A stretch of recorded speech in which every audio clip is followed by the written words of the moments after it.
Est-ce que tu connais toute l'histoire qu'il y a derrière ce logo?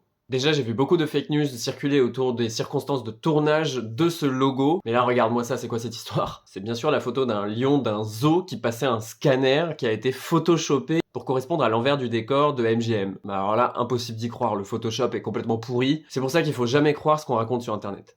Sauf ce que je dis, évidemment. Il n'empêche que réussir à faire rugir un lion et le filmer en même temps, ça devait pas être de tout repos. Ce logo date donc de 1916 et c'est la fusion de 3 studios de production, à savoir celle de Samuel Goldwyn, Metro Pictures et Louise B. Mayer, donnant MGM. Et il y a en tout 11 lions qui se sont succédés pour animer ce logo. Si ça t'intéresse, l'article Wikipédia retrace l'histoire de tous les lions qui se sont enchaînés les uns après les autres pour faire ce logo, donc si t'as du temps à perdre, let's go. Et le lion a été choisi parce que le directeur artistique de l'époque, Howard Dietz, venait de l'université de Columbia, dont l'animal mascotte, c'est le requin.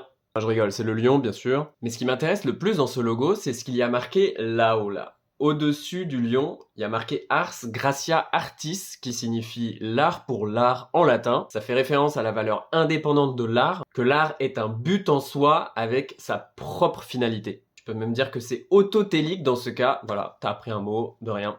Perso, j'ai appris ça en 3e au cours de français. Merci encore, Madame Beach. Voilà, je cherche pas, c'est son nom de famille, c'est comme ça. C'est pour ça que j'aime beaucoup les vieux logos de studios de production, parce qu'il y a toujours des petites rêves comme ça, voilà.